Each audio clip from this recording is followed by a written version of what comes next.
Assalamu alaikum everyone, welcome back to my new videos, daily uses Bangla to English. So let's get started.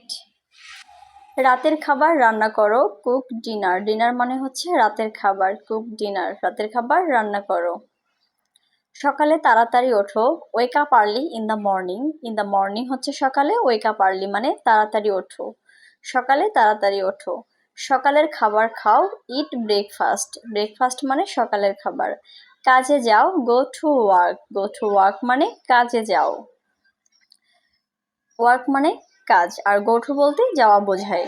প্রতিদিন ব্যায়াম করো, exercise daily. Exercise daily মানে প্রতিদিন ব্যায়াম করো। বন্ধু বান্ধবের সাথে দেখা করো, মিট ফ্রেন্ডস। মিট ফ্রেন্ডস মানে বন্ধু বান্ধবের সাথে দেখা করো, মিট মানে দেখা করা, ফ্রেন্ডস মানে বন্ধু বান্ধব। একটা বই পড়ো, রিড আ বুক। আমরা কোনো কিছু লাইন বাই লাইন পড়লে তাকে রিড বলবো, আর পড়াশোনার ক্ষেত্রে স্টাডি বলবো। কেনাকাটা করতে যাও, গো শপিং। গো শপিং মানে কেনাকাটা করতে যাও, শপিং মানে কেনাকাটা করতে যাওয়া আর কি বোঝায়। গান শোনো, লিসেন টু মিউজিক। গান শোনো, লিসেন টু মিউজিক মানে গান শোনো। গাছে পানি দাও, ওয়াটার দ্য প্লান্টস। ওয়াটার মানে পানি, দ্য প্লান্টস মানে গাছে পানি দাও। একটু ঘুমিয়ে নাও, টেক এ ন্যাপ। আমরা যদি আধা ঘন্টা বা 1 ঘন্টার জন্য ঘুমাই একটু, তাকে ন্যাপ বলে। টেক এ ন্যাপ মানে একটু ঘুমিয়ে নাও, এটা বোঝাচ্ছে। তো বাড়িটা পরিষ্কার করো, ক্লিন দ্য হাউস। ক্লিন মানে পরিষ্কার করা, দ্য হাউস। আমরা এই ছোট ছোটগুলো দিয়েই আমরা ইংরেজি শিখতে পারি। কাজে গাড়ি চালিয়ে যাও, ড্রাইভ টু ওয়ার্ক। ড্রাইভ মানে চালিয়ে যাওয়া গাড়ি।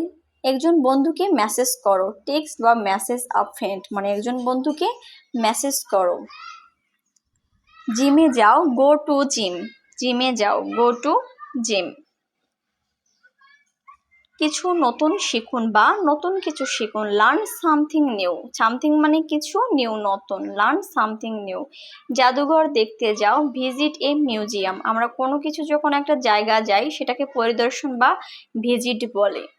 একটা নতুন রেসিপি রান্না করো, cook a new recipe. Cook a new recipe মানে নতুন একটা রেসিপি রান্না করো।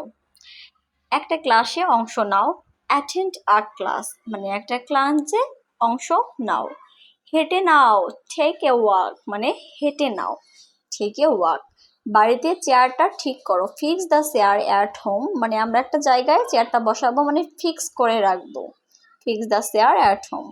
সমুদ্র তীরে যান, go to the beach. Beach মানে সমুদ্র, গো টু দ্য বিচ সমুদ্র তীরে যান। তারপর হচ্ছে একটা সংবাদপত্র পড়ুন, read a news paper. Read a news paper মানে একটা সংবাদপত্র পড়ুন। শান্তির জন্য ধ্যান করুন। আমরা অনেক সময় অনেক ক্রাইসিসে থাকি, তখন মেডিটেশন করলে অনেকটা শান্তি লাগে, পিস মানে শান্তি। কল করুন একজন পরিবারের সদস্যকে, call a member family. Call a family member. একদিন ছুটি নাও, take a day off. Day off মানে ছুটি নাও, একদিন ছুটি নাও। দৌড়াতে যাও, গো ফর আ রান। এখানে আমরা ফর বসাবো, কারণ দৌড়াতে যাও আমরা কাউকে যেতে বলছি। তো আজকে এই পর্যন্তই। ভালো লাগলে অবশ্যই কমেন্ট করে জানাবেন, আর অবশ্যই বেশি বেশি প্র্যাকটিস করবেন, কারণ এই ছোট ছোট শব্দগুলোর মাধ্যমেই আমরা ইংরেজিতে কথা বলা শিখতে পারবো। তো সবাই ভালো থাকবেন। Thank you everyone.